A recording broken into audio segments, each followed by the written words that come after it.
안녕하십니까? 2020년 7월 30일 목요일 장애인 생활신문 읽어주는 뉴스 시작합니다. 오늘의 장애인 생활신문 읽어주는 뉴스 4건입니다.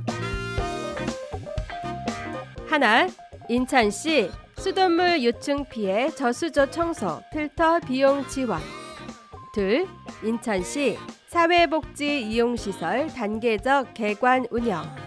7월 27일부터 제한적 운영, 노인 이용시설은 8월 31일부터.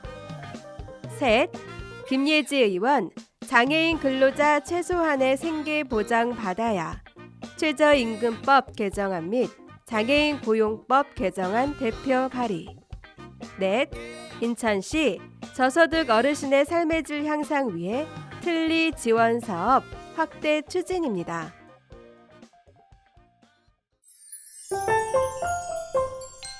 첫 번째 소식입니다. 인천시 수돗물 유충 피해 저수조 청소 필터 비용 지원.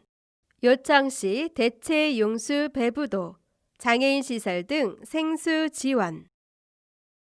인천시는 일부 수용가에서 수돗물 유충이 발견되고 있으나 정수지 등에서의 자체 수질 모니터링에서는 유충이 발견되지 않고 있다고 밝혔습니다. 7월 22일 18시 기준으로 7월 22일 유충 발견 건수는 21건으로 전일 25건 대비 4건이 감소했으며 지금까지 총 누계로는 232건이 발견됐습니다.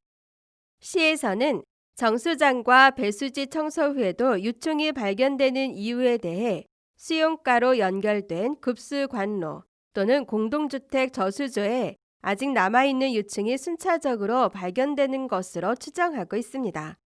한편 시에서는 이번 수돗물 유충 피해와 관련해 유충이 발견된 피해 가구에서 대체 용수를 요청할 경우 관할 수도사업소를 통해 미추홀 찬물 또는 K워터를 배부하고 있습니다.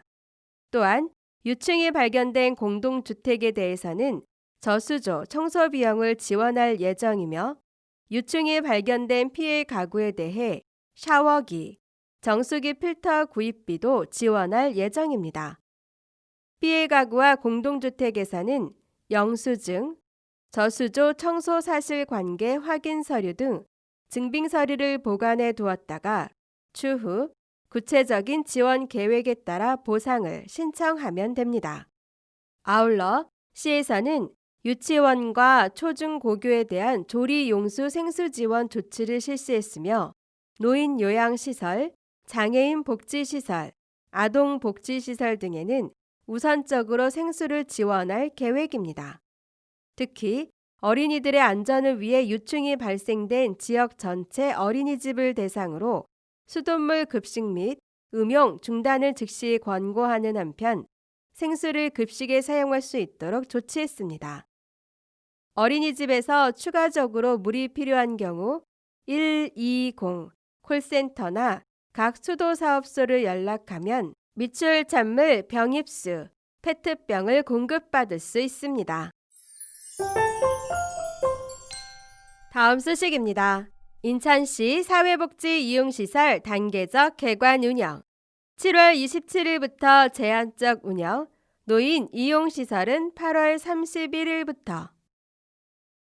인천시는 코로나19로 인한 집단 감염 예방 차원에서 부득이하게 지난 2월 말부터 휴관했던 노인 이용시설 1,733개소, 장애인 이용시설 216개소, 취약계층 이용시설 352개소 등 사회복지 이용시설 2,301개소를 7월 27일부터 단계적으로 개방하여 운영한다고 밝혔습니다.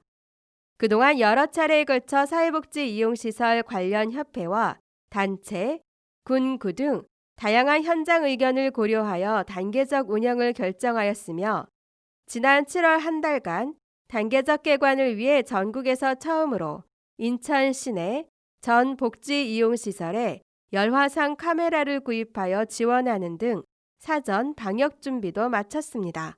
인천시는 시설 개관에 따라 앞으로 복지시설 현장에서 긴급하고 꼭 필요한 서비스 중심으로 긴급 돌봄, 1대1 심리 재활 치료, 10명 이내 실외 프로그램 등 비활동성, 비접촉성 소규모 프로그램부터 시작하고 1일 방역, 이용자 간 거리 두기, 동선 분리 등 출입작 관리에 만전을 기하면서 시민 안전에 최선을 다할 예정입니다.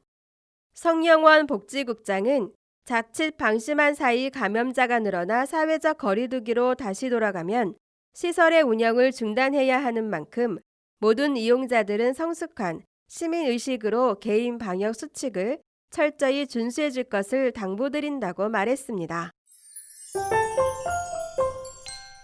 셋, 김예지 의원 장애인 근로자 최소한의 생계 보장 받아야. 최저임금법 개정안 및 장애인 고용법 개정안 대표 발의. 미래통합당 김예지 의원은 28일 최저임금법에서 제외된 중증장애인 근로자를 지원하기 위한 최저임금법 일부 개정 법률안과 장애인 고용법 일부 개정 법률안을 대표 발의했다고 밝혔습니다.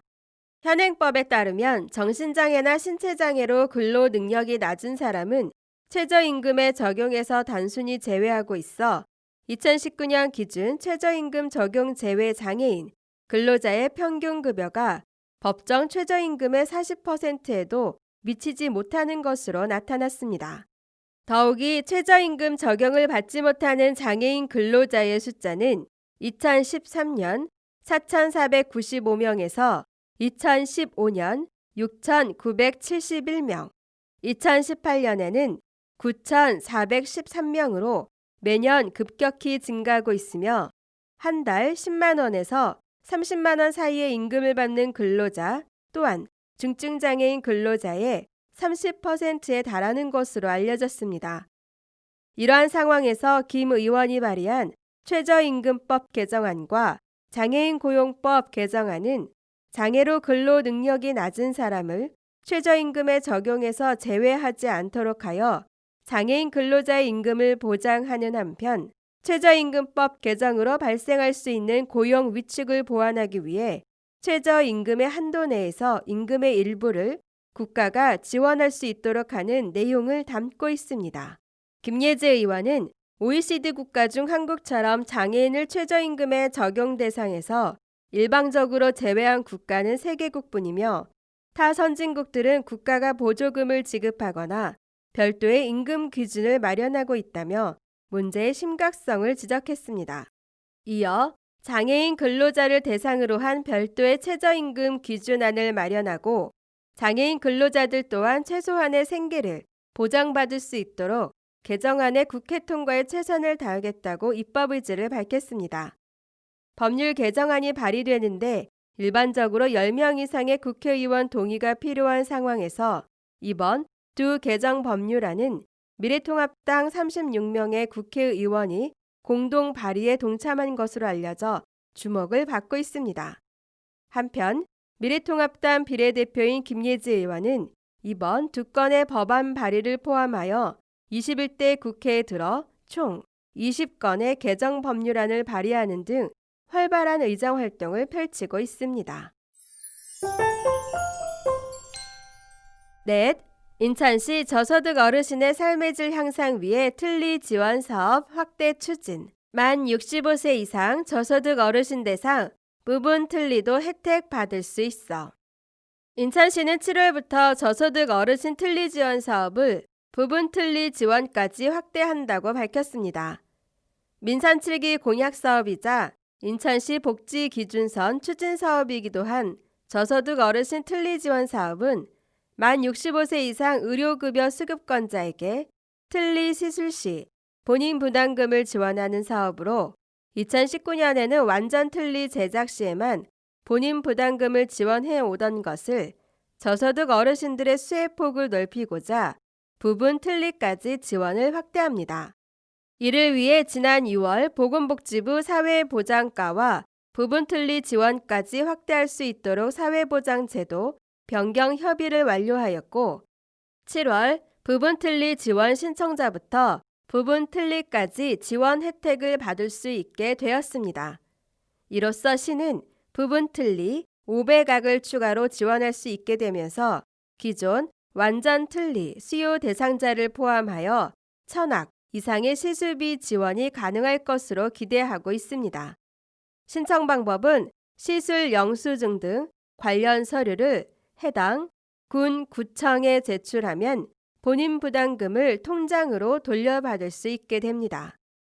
이각균 건강증진과장은 치아의 결손은 음식을 씹는 기능을 저하시킬 뿐 아니라 외관상의 변화와 영양 섭취 불균형을 유발하여 시민의 삶의 질 전반에 영향을 미치는 중요한 문제라면서 이번 지원 확대로 인한 경제적 부담 완화가 실질적인 틀니 시술로 이어져 많은 대상자들이 구강 기능 회복 및 삶의 질 향상에 도움이 되길 바란다고 말했습니다. 지금까지 장애인 생활신문 읽어주는 뉴스를 애청해 주셔서 감사합니다. 장애인 생활신문 읽어주는 뉴스 다음 시간에 찾아뵙도록 하겠습니다.